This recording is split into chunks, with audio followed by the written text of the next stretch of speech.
for what's promising to be a very good discussion with some top people from the industry.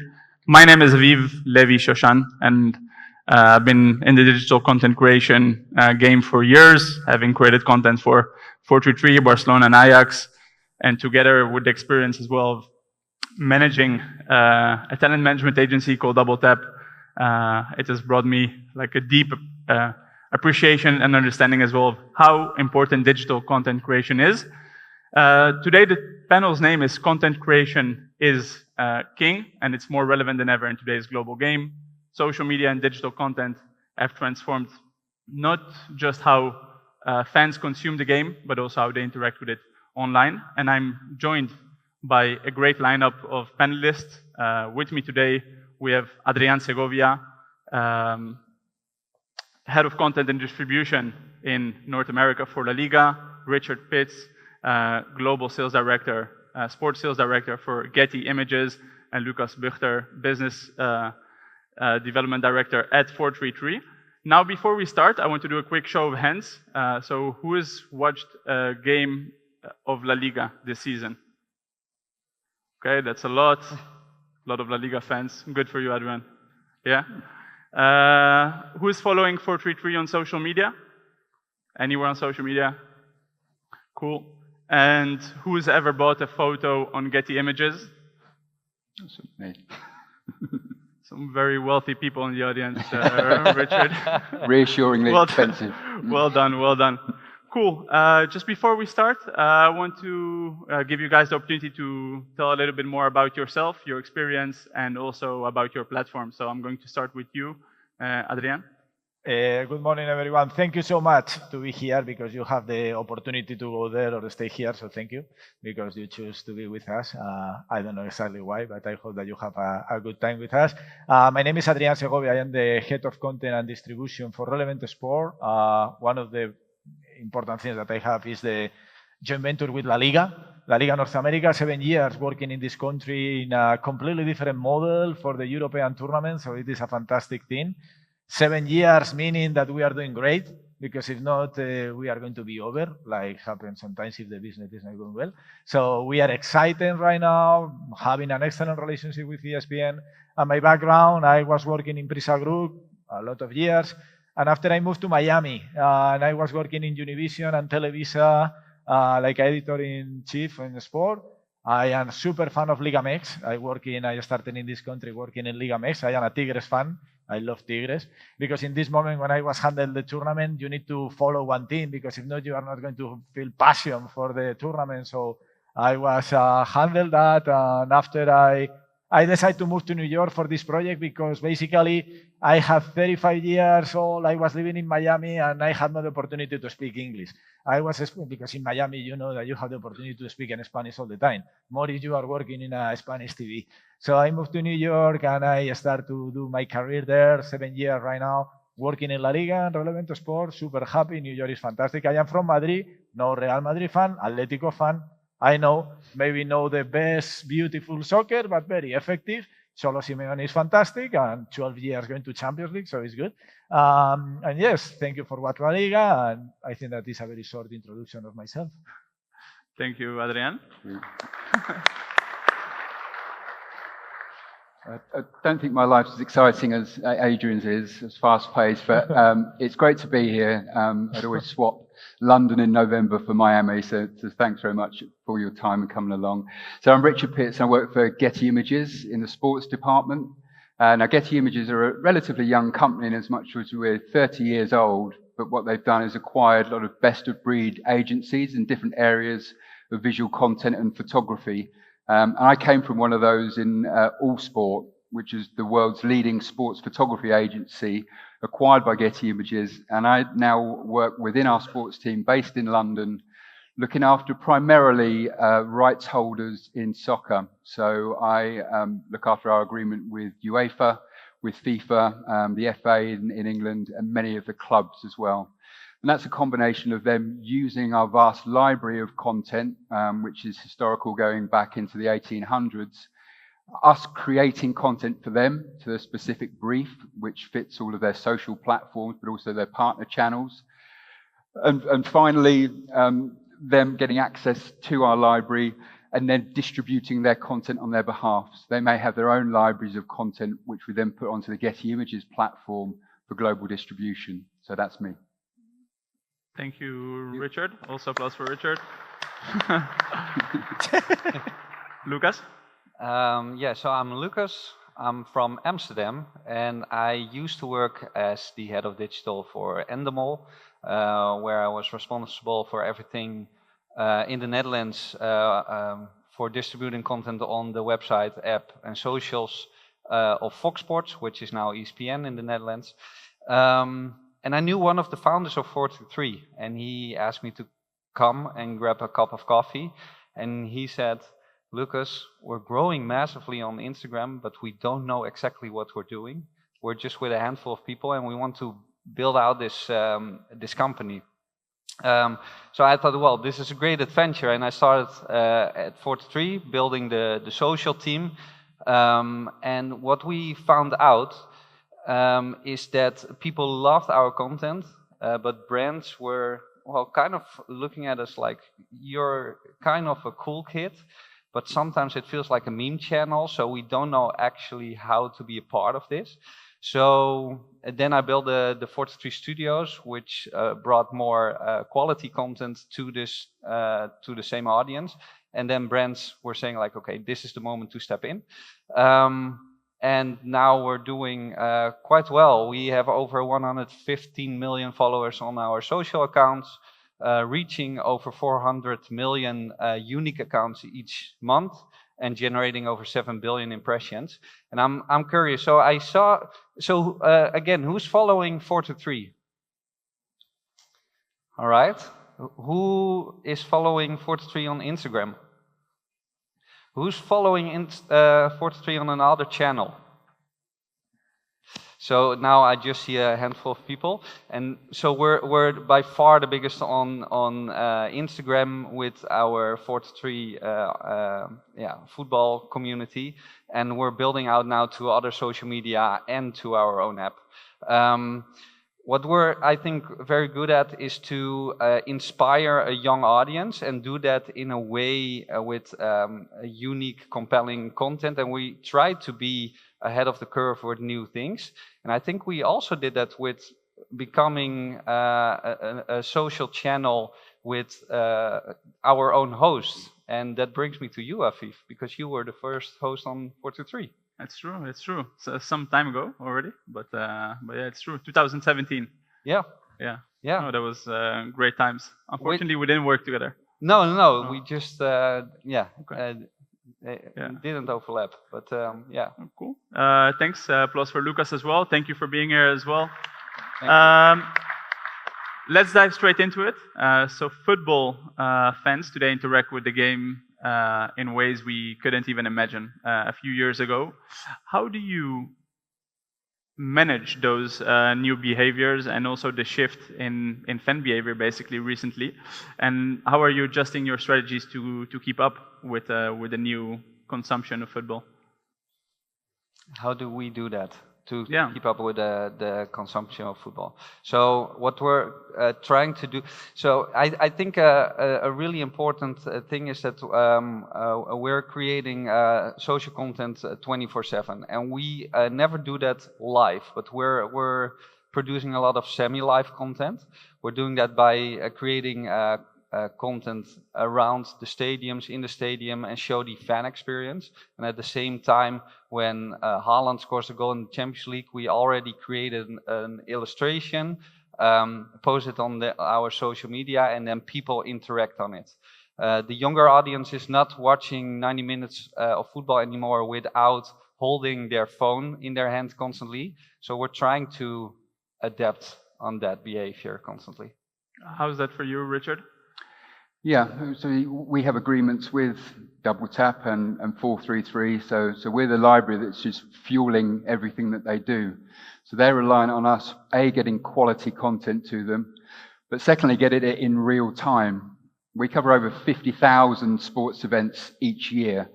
There's over 500 million digital assets on the Getty Images platform, so therefore that needs to be robust. We need to rely on the photographers to make differentiated content, getting behind the scenes of matches, of tournaments. And therefore, we need to get it distributed as quickly as possible. The guys are coming onto our site minutes after a goal is scored in a Champions League game, expecting to see the best image, fully captioned, prepared, and ready to go. And that's what we're delivering. So we're very conscious that through our network of creators and photographers, we're moving with the times as well. What a key image was 10, 15 years ago isn't the same. So we need to think about the creativity that we're putting behind the briefs to make sure the likes of 433, Double Tap and Fabrizio and our rights holders are getting what they need. If I can tap into that for just a minute, because I just said before the panel that they are by far the fastest in this. And I love that because it's necessary. Like I said, before a match, we already prepare our own illustrations, our own artworks. But also, if something happens in the match, people want to talk about it. And they can talk about it in our community. We see ourselves as the biggest locker room in the world. So they want to have the conversation in there. And then the images of Getty are so necessary and to bring it as fast as possible. So, well, good job on that. Thanks very much. Yeah. Adrian, La Liga has, of course, many fans from all across the world. You specifically are responsible for North America and Mexico. How do you manage to tailor your content for it to be relevant for those specific audiences? The first thing that you need is to understand the concept that the Spanish guys hate, that is independence. Independence. It's very important to understand the audience and the community. When I come into work to Miami, I have no idea what means the US Hispanic community. You have no idea if you are not coming here and understand. You think that maybe it's people with the same interest, with something that is similar, and it's not. It's people that is totally different between this. It's people that have a different consumption, so you need to understand that. And you need to understand that the content that you are going to produce in your country maybe is not going to perform in here, because it's impossible. Because maybe the personality or the story of the club that is here, oh, it is a good club, it's a super underdog, and I am going to connect with a lot of people. Maybe not. Maybe it's something that is a very local thing and it's not going to work and not to have performing if you don't understand how you are going to communicate there, right? So the most important thing is understand the community where you are. What is the best thing or the strong things that fit? Let me put you an example. One of the first events that we did in New York was in a very sophisticated place with the beer super expensive. And I remember that the people can buy a drink because this is not my audience. My audience is in Queens. My audience is La Raza. My audience is Hispanic. So I need to be there. Right now we are doing a lot of events there. It scares the community. And now the narrative of the tell story. They don't want to know nothing about players that we are interested in Spain. They want to know something that more related with the players that they are interested in, the big teams, the things, and we need to connect with the audience. But I am not going to be the person that I am going to say, hey guys, we need to speak about that. No, because I am a Spanish guy. I need to have a newsroom here. I need to have people here that is going to tell the stories. Mexican speaking with Mexicans, Colombian speaking with Colombians, about La Liga and about the different topics. So one of the secrets that we have is the studio in Guadalajara. We are a little, I'm not going to say independence. We have something of autonomy, you know, that is the moderate word to show that I am doing another content that you are not doing in the headquarters, right? So I am creating a content here for the people here, you know, and it is to care the community. If I am trying to say about all of the different things that is not related, you are not going to have enough connection. Okay, we are strong, you are Real Madrid and Barcelona, so you have an excellent stories that is going to work alone, but what happened with the rest? You know, it's interesting, for example, when, bueno, I am speaking a lot, sorry, it's basically... No, it's okay, it's okay. I think it's nice to hear you rambling from side to side. But I want to stick with you for 1 second. So you mentioned some things are not as relevant to people here than to people in Spain. Let's take Iago Aspas, for example, from Celta. Do you think, is that like a good example? That's probably not as relevant for here, so you don't sell him? I work a lot about that. Yeah? I work a lot about that. Or Osasuna, for example? How can introduce in the United States a new talent that is not going to relate to legends in La Liga that maybe has less marketing, right? And it is a very challenging thing. So, for example, I create a content in TikTok with Elisha, is a wonderful talent, with the narrative that he has and he's doing for TikTok.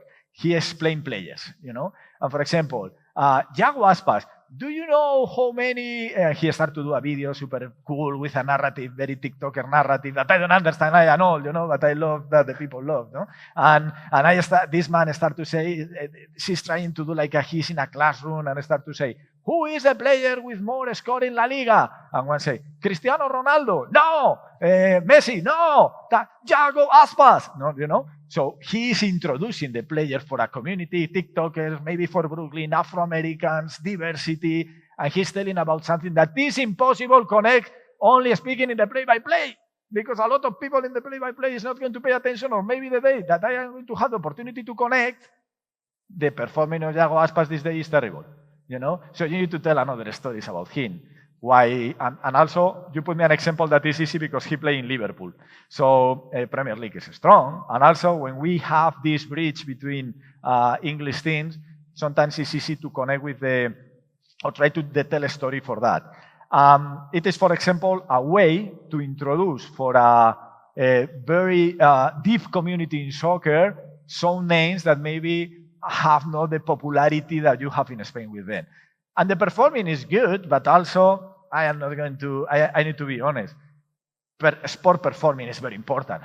If you are having a terrible season, what can I do? Speak all the days about the things that you do 3 years ago. Soccer has no memory. In content also, So it's very important. I can do content all the day about in 1996, we won La Liga. I don't care. I care tomorrow. I care the next game. We lost the other day El Clásico. If you won La Liga and the Champions League another season, Ancelotti is going to be good again. So don't care about the things that is happening right now. You need to take a little bit of perspective. How is going to be the tell story? How I am going to say what is the narrative that I am going to connect and try to find this kind of stories. Good example. I do a lot of things with that because it's an authentic challenge for us to speak about Villarreal, to speak about I have another example. Osasuna, very interesting, for example, because they reached the final of the Copa del Rey, and Copa 90 did an excellent content. And do you know what the mistake of Copa 90? That they posted the final of the Copa del Rey 1 year later, and the performance of Osasuna next year was not good. So you miss the opportunity to tell the story immediately. It's very important, the timings also, when you are going to tell something. And you need to do something fast. With a good level of quality, but you need to do something fast. If Osasuna play the final of the Copa del Rey, and also the next year you are in the 10th position in the standings in La Liga, you are not the same team. So you are telling me something that is not related with the story that you are trying to say here. Beautiful story and beautiful narrative. I love these guys. They are doing an electric narrative and it's the best. But in this case, it's not working the times. I like that. I want to stay with that, with what you said right there, that you need to be fast. Richard, how important is it to stay fast with content as being one of the fastest? Yeah, it's absolutely essential. As I was saying, the clients are reliant on their content to tell their narrative and their story. So we're speaking to our editors and our photographers about getting content as quickly as possible, but it needs to be relevant. We're not just looking for a picture or not looking for 15 pictures of the outside of the stadium. So if we take an example of, I'm an Arsenal supporter, so most of my references are biased towards Arsenal. So if we take an Arsenal match, Arsenal-Inter Milan a few weeks ago, we're looking at that and say, well, how do we tell the narrative and the story is going to fit the story of what all of our clients are looking to achieve? So first of all, how do we get the interest? Let's look at our archive and history. Let's look at Thierry Henry from 2003. Feed some of those images early on, supply them to our clients and say, let's get the mouth watering. Remember Henry at the peak of his powers. We then speak to our photographer 3 or 4 hours before kickoff and say, go to the San Siro, iconic venue and stadium. Get some atmospheric pictures of the stadium as twilight's coming down. Really make them feel like they're going to be there. But let's get these pictures out in real time as well. So if UEFA are then telling the story, it's 3 hours to kick off. Here's the San Siro. And then we walk through that. This is where we work closely with UEFA in this case and other governing bodies to make sure we get the access and the behind the scenes. So it's player arrivals, it's inside the changing rooms beforehand, it's tunnels, etc. It's really getting everything prepared for kickoff. And then once we're into that, how do we use the content that we've already got to even heighten what they're doing. In the case of UEFA, we do 36 team portraits before the start of the season.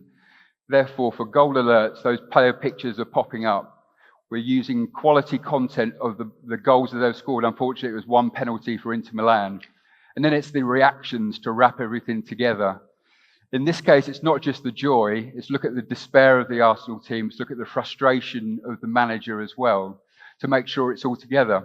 This all needs to be pretty much in real time. If we can get to 30 minutes after the end of kickoff, after the end of the game, we want to say to our photographer, have you got a content capsule? Could you create a photo book that says this story of the match?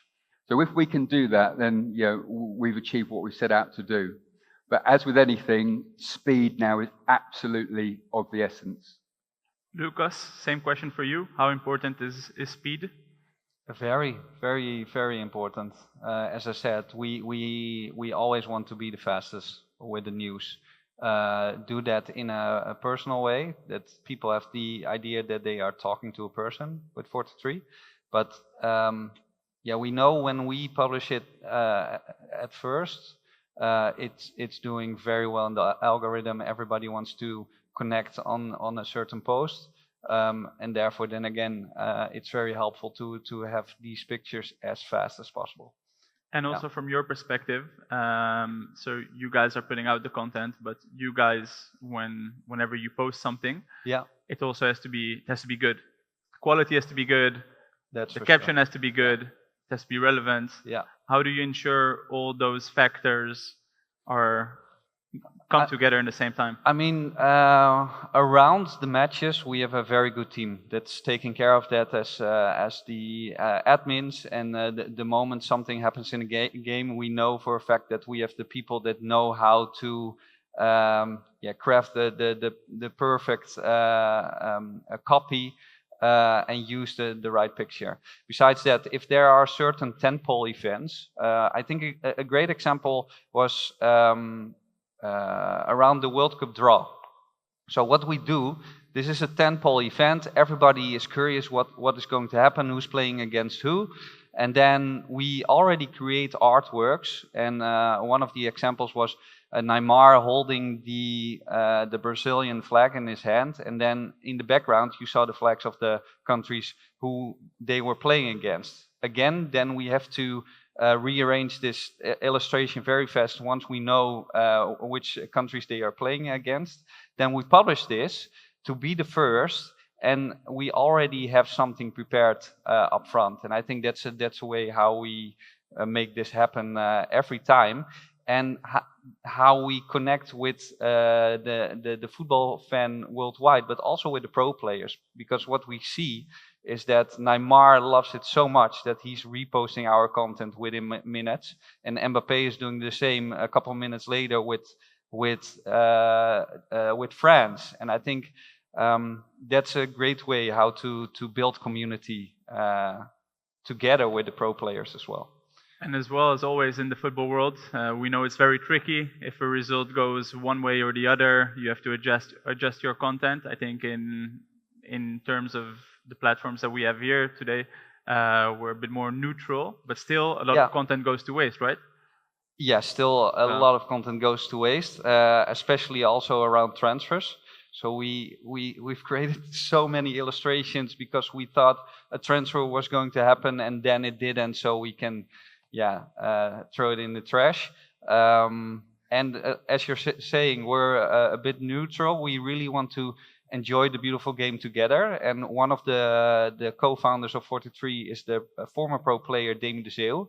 And he always disliked a bit the way the old-fashioned media was approaching football, with a lot of criticism and negativity. And he really wanted to show the positivity of football and celebrate this all together. And that's what we're trying to do with every post we're publishing on our channels.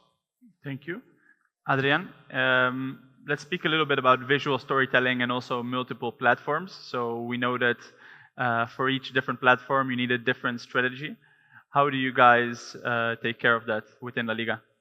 Yeah, it's true. And inside the platform also you have a different features. So you have a different thing related with that. we have different strategies. We have people that is organically natural for this platform. So, for example, we have a very solid right now content creators club that is people that this is a very good exercise because you need to be super humble and say, okay, I need to open a little bit my guidelines and I need to be trust in people that knows natively the platform better than me. And it is something that is a very good exercise if you connect with these people and these people is growing with you. I love to have TikTokers that still is not really high because they are going to win a lot of money in the future, but not with me. So it's very important to take these people that is growing with you and creating the content in this moment and start to do a very good narrative and consistency. And this is something that is going to be strong. So it is the moment that I love to capture the talent and start to grow with me. And it is something that we are doing with them, but they need to tell me what is the narrative there. I am not going to tell these guys the things that they need to do. Okay? Of course, I can have the trends and the content that is happening in TikTok, but they need to tell me what is the content that they are going to create. They are trying to be a little bit flexible in the guidelines of editorial lines that you are going to apply there. The second thing that usually is a narrative that's working very well is just to build something long and after cut, to do a clipping for a narrative story. So a digital story. So for example, if you are going to do a streaming, you are going to do a live, the clipping is working well in some different structures. It's something that is doing everyone. I love when the people say, podcast. How many podcasts is listening to people? Honestly. When I say how many podcasts, I say full podcast. You watch a couple of clips of the podcast. No, because I don't want to speak about that. This is a consumption. But a lot of people say, I follow this podcast. No, you follow the clips of the podcast. Or you know about this podcast because the clips.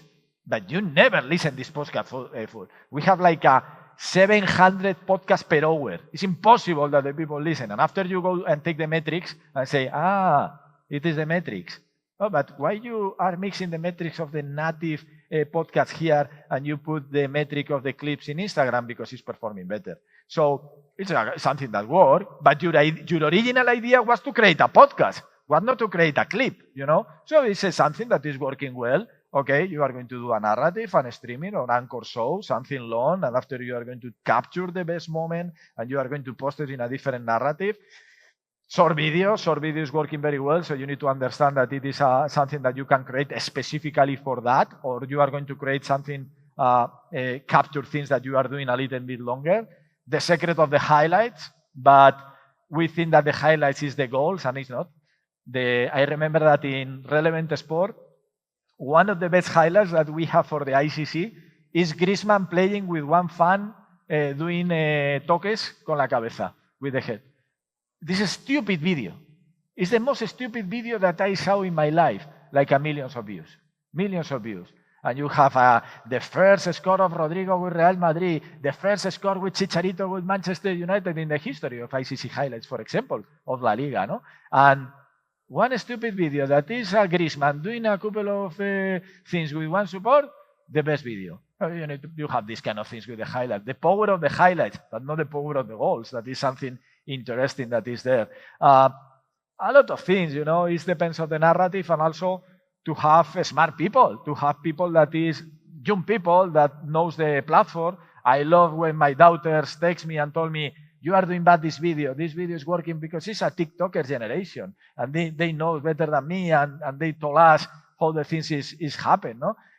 I know how I can do a documentary, but it is boring, a documentary. Bueno, you have the public, but at the end of the day, to do a documentary, I studied journalism and I can do that. Okay, perfect. But what is happening in the new narrative? How you are going to bring this for the new narrative?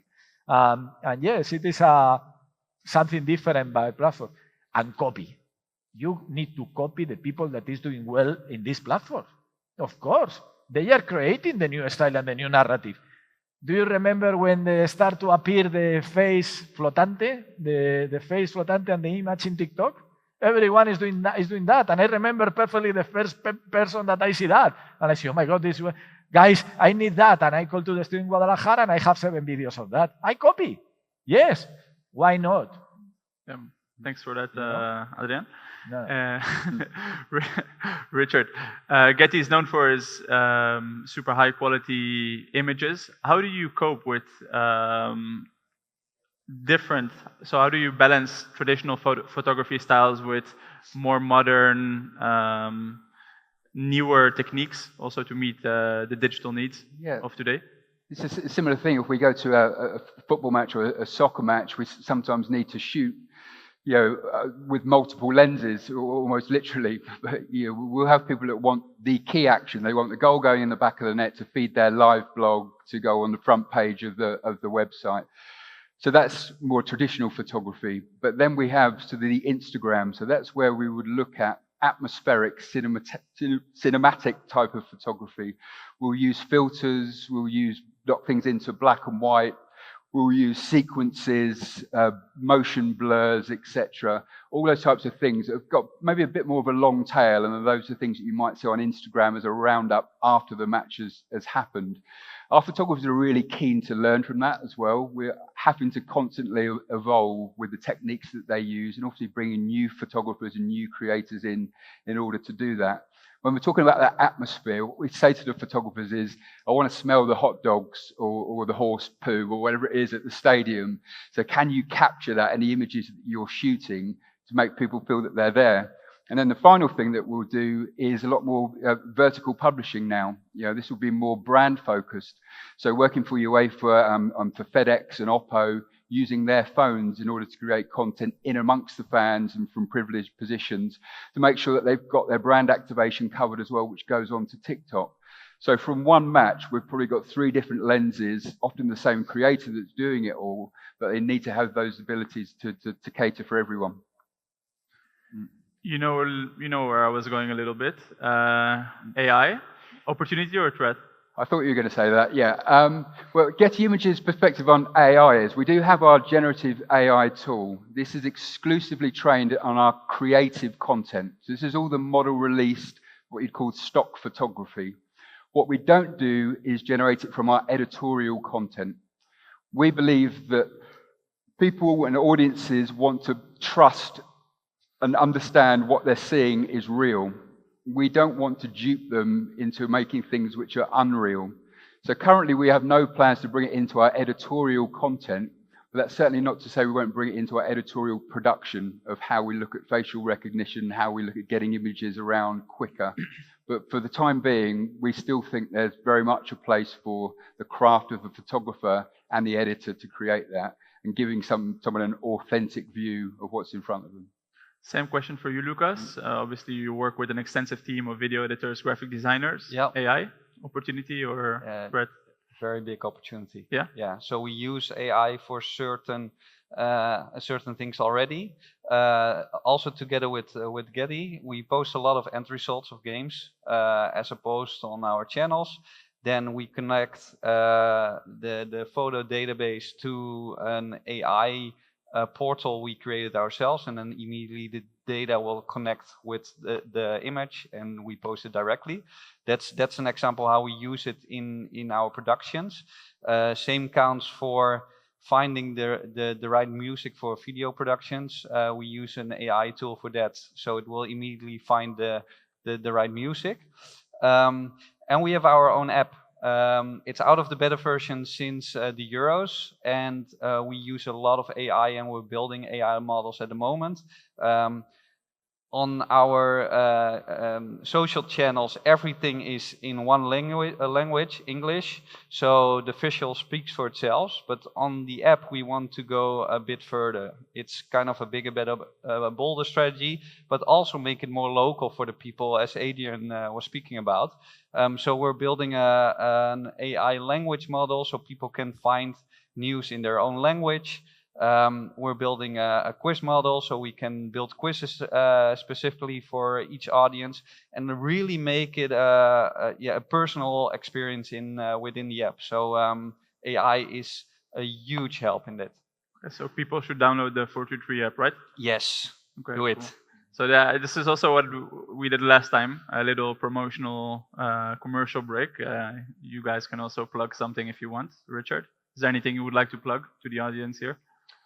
What have we got? I'd say stay tuned. Obviously, the next 2 years coming up in the USA, you've got the Club World Cup in 2025 and the FIFA World Cup coming in 2026. So we're already planning for those events. We're starting site visits. We're thinking about the infrastructure that we need to deliver it. Obviously, it's a huge event, the World Cup in particular, with 48 teams across 3 different countries. So the content that we're looking to create there is already in the planning. We're thinking about the portrait shoots that we capture of all 48 teams beforehand.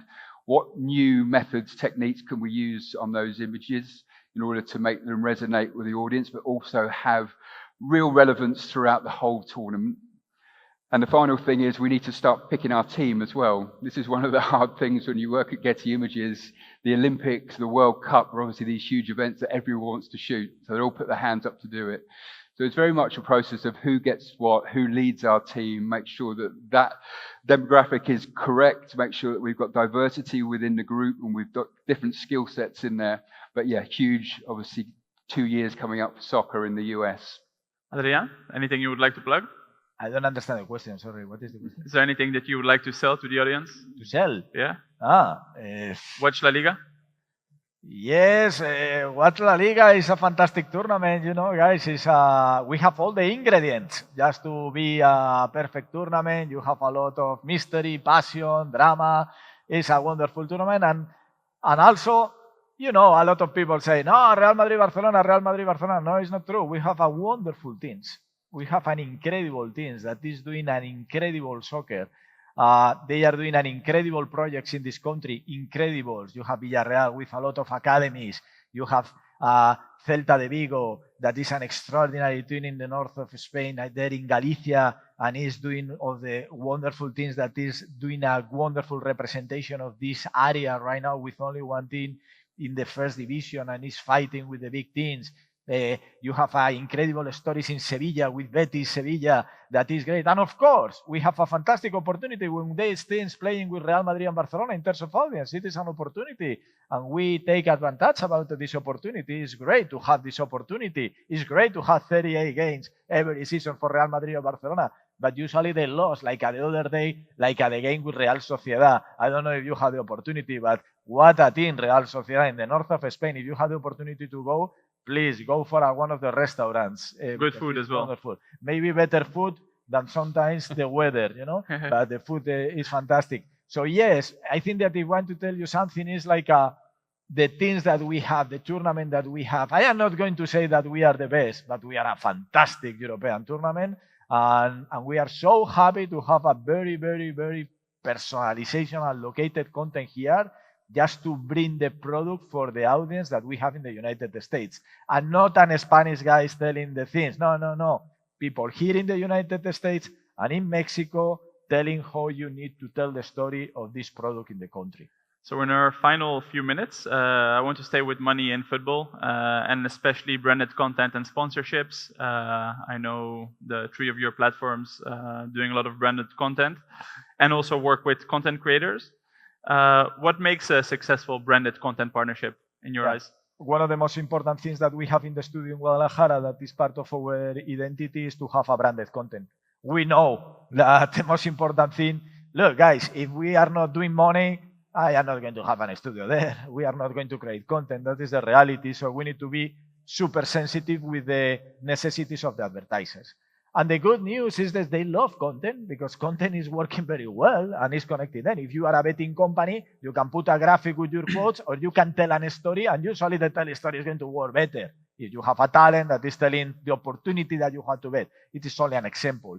If you have another brand company that is doing another thing, the content is going to help you. So branded content is one of the most important things that we are doing in the studio with beautiful advertisers that we have in the United States with Verizon, McDonald's, TickPick right now. We are doing a series for TickPick that the name is Mundialistas, preparing the World Cup. And we are going to do interviews for TickPick, in this case, related with players that is going to potentially play the World Cup, you know, and trying to connect these stories and do something interesting for the brand, you know.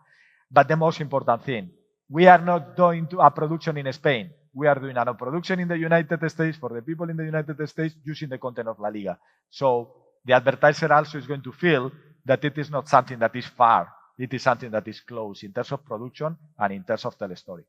Lucas, 433 is known for collaborating with content creators, but also with brands. How do you help?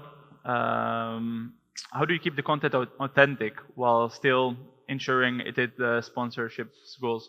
Yeah, a good question.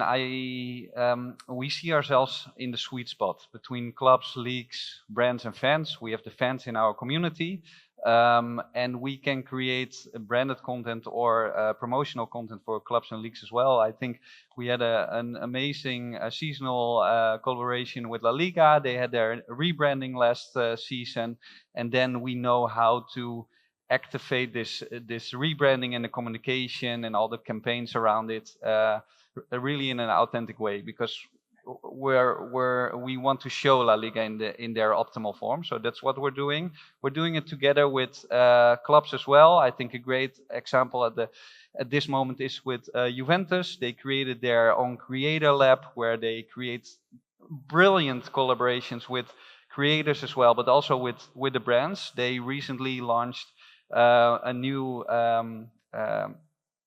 collaboration with Adidas and NASA, which is amazing. Just check it out. And then we're there to amplify that on our channel in a compelling and authentic way.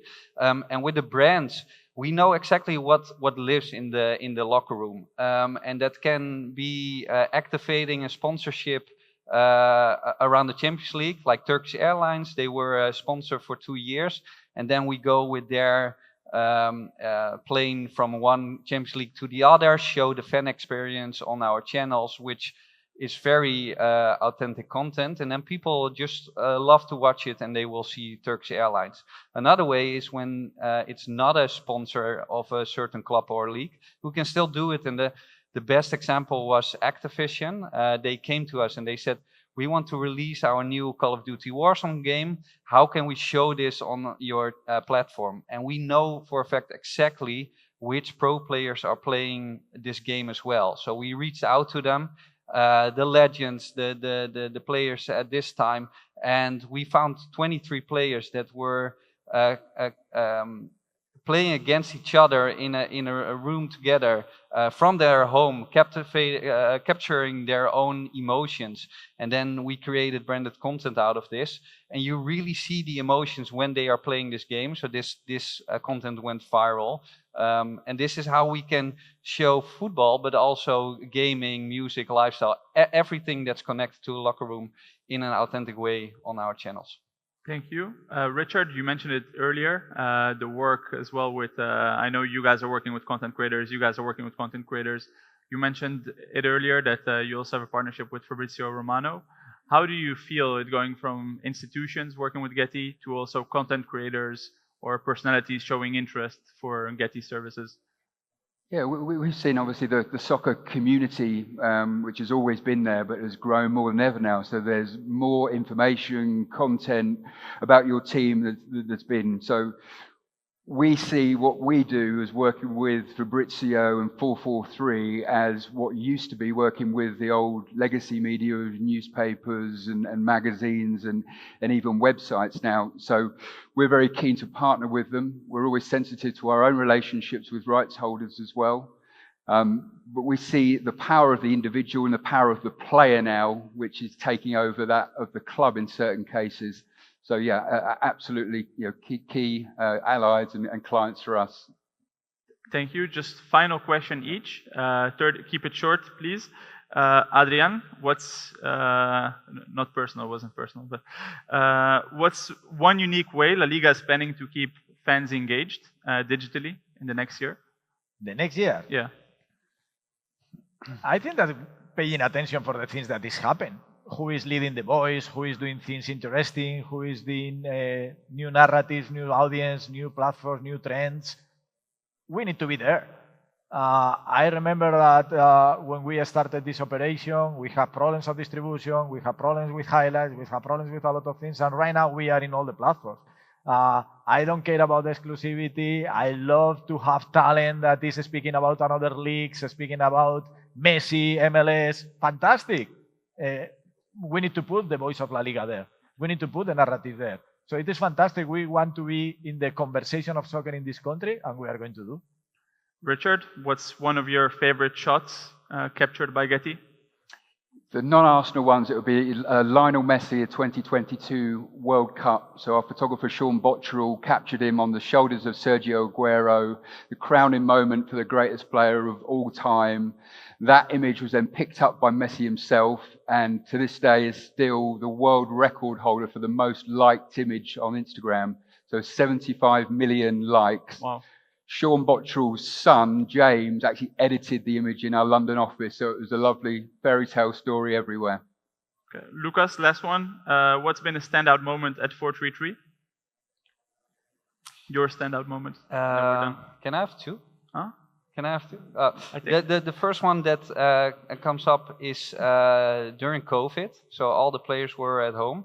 And who have seen a video clip with someone juggling with toilet paper? Yeah. So everybody was at home, and we really had to find new ways to be creative because all the matches were cancelled at the moment as well. And we get a lot of content from our users as well, and we saw a lot of kids doing weird stuff on the streets. So we thought, okay, how can we make sure that people stay home, stay safe? And we actually reached out to a few friends, pro players, and we asked them to juggle with toilet paper and then challenge other players in the comments. And this went viral. Everybody was doing it. Messi was even doing it.